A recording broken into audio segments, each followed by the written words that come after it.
Now question number 3, उसमें सिर्फ आपको HCF और LCM ही फाइंड करना है। जो क्वेश्चन नंबर 2 में क्या था वही मेथड से, लेकिन इस बार आपको 3 नंबर दिए हुए हैं, 12, 15, 21। तो इसके भी आपको प्राइम फैक्टर ही निकालना है। जैसे कि 12 आप ओरली कर सकते हो, 3 4 जा तो 3 प्राइम हो गया, लेकिन 4 यानी 2 2 जा यानी 2 का स्क्वायर, 15 3 5 जा, 21 3 7 जा।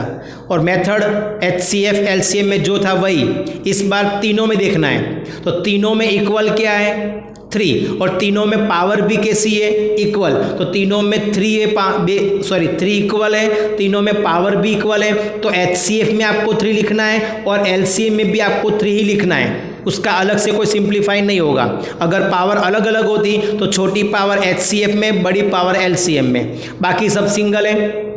तो बाकी जितने भी सिंगल है वो आपको लिख देने हैं LCM में। मेथड में कोई चेंज नहीं है। ओके चलो मल्टीपल, 2 का 2 पावर 4 5 जा 20, 23 जा 60, 60 इंटू 7 यानी 420।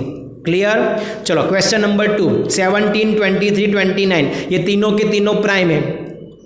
तो 17 1 जा, 23 1 जा, 29 1 जा। ओके चलो HCF यानी तीनों में इक्वल क्या है, ओनली 1, ये तो प्राइम है। तो तीनों में इक्वल 1 है यानी HCF भी 1, LCM में भी 1। बाकी के सारे सिंगल हैं वो आपको लिख देना है LCM में। 17, 23, 29 और सभी का मल्टीपल आपको इतना मिलेगा 11,339।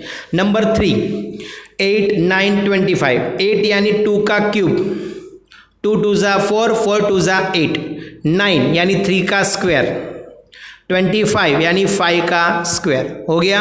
अभी तीनों में इक्वल कुछ भी नहीं है, यहाँ पे 2, यहाँ पे 3, यहाँ पे 5। अगर तीनों में कुछ भी इक्वल नहीं है तो हम क्या लिखेंगे, 1। HCF में क्या लिखेंगे, 1। बाकी तीनों के तीनों सिंगल है वो आ जाएंगे LCM में। 2 की 3 पावर, 3 की 2 पावर, 5 की 2 पावर, 2 की 3 पावर यानी 8, 3 की 2 पावर यानी कि 9, 5 की 2 पावर यानी 25।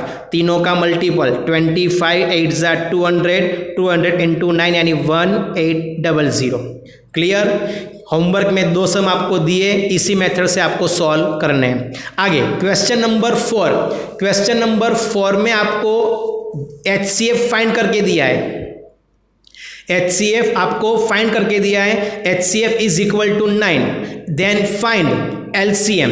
अभी मुझे LCM फाइंड करना है, तो LCM फाइंड करने के लिए हमने इंफॉर्मेशन में ये फॉर्मूला आपको समझाया था। क्वेश्चन नंबर 2 में हमने प्रूव ही किया था, HCF of AB into LCM of AB is equal to A into B। इसके अंदर आपको HCF की वैल्यू क्या लिखनी है, 9। HCF की वैल्यू 9, LCM मुझे फाइंड करना है A एंड B, तो A की जगह पे लिखेंगे 306 और B की जगह पे 657। अभी 9 मल्टीपल में है, LCM मुझे फाइंड करना है, उसके साथ 9 मल्टीपल में है, सामने गया तो डिवाइड। 306 को 9 से डिवाइड करो, कितना आएगा 34 और 657 दोनों का मल्टीपल करो तो आंसर आएगा 22,338। That's answer. ये फॉर्मूला आपको यूज करना है। आगे क्वेश्चन नंबर 6 में क्या लिखा है, क्वेश्चन नंबर 6 में ये पहला सम दिया है और ये दूसरा है। आपको यहाँ पे चेक करना है कि वो दोनों कॉम्पोजिट नंबर है कि नहीं। आपको एक्सप्लेन करना है कि दोनों के दोनों कॉम्पोजिट नंबर बनेंगे कि नहीं बनेंगे। तो उसके लिए सबसे पहले देखो यहाँ पे टोटल, यहाँ पे आपको कितने टर्म्स दिख रहे हैं।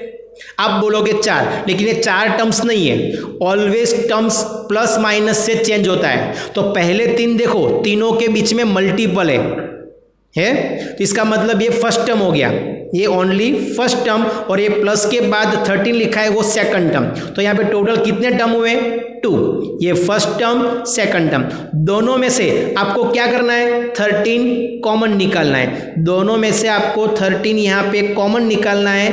अगर 13 कॉमन निकालोगे तो यहाँ पे क्या बचेगा, यस 7 इंटू 11 प्लस यहाँ पे 13 कॉमन निकाला तो क्या बचेगा, ओनली 1। बोलो कोई डाउट है यहाँ तक। ओके चलो 13, 7 इंटू 11 77 और प्लस 1, 13 दोनों का प्लस करोगे तो 78। अभी इसके प्राइम फैक्टर निकालते हैं। 78 को 2 से डिवाइड करो तो 39, 39 का 3 से होगा 3 13 जा। ये सारे के सारे प्राइम हो गए। देखो यहाँ पे लिखा है it can be expressed as a product of prime. ये चारों के चारों प्राइम हो गए, लेकिन इन चारों प्राइम का मल्टीपल करोगे तो आपको क्या मिलेगा? कॉम्पोजिट। जस्ट एग्जांपल देता हूँ, देखो यहाँ पे 2 3 एंड 5 ये तीनों के तीनों प्राइम है, लेकिन तीनों का मल्टीपल करो 2 3 जा 6, 6 5 जा 30, तो 30 क्या हो गया? कॉम्पोजिट हो गया। उसी तरह इन चारों का मल्टीपल करोगे तो आपको क्या मिलेगा? कॉम्पोजिट। तो लिखेंगे therefore this number is a composite number. Same as number 2 में करना है। यहाँ पे भी देखो टोटल आपको 2 ही टर्म्स दिए, ये सभी के सभी मल्टीपल में, उसको हम ब्रैकेट में लिखेंगे और प्लस के बाद 5। दोनों में से कॉमन क्या निकलेगा? 5। सिर्फ 5 कॉमन निकालना है, बाकी पूरा ब्रैकेट में आएगा। 7 × 6 × 4 × 3 × 2 × 1 और लास्ट में 5 मैंने कॉमन निकाला तो क्या बचेगा? 1। चलो 5 की जगह पे 5, अभी इन सभी का मल्टीपल होगा 1008 + 1, दोनों का प्लस करो तो 1009। ये आपका प्राइम फैक्टर है। 5 × 1009 दोनों के दोनों प्राइम है, लेकिन दोनों का मल्टीपल करोगे तो क्या बन जाएगा? कॉम्पोजिट। यानी कि this number is a composite number. Clear?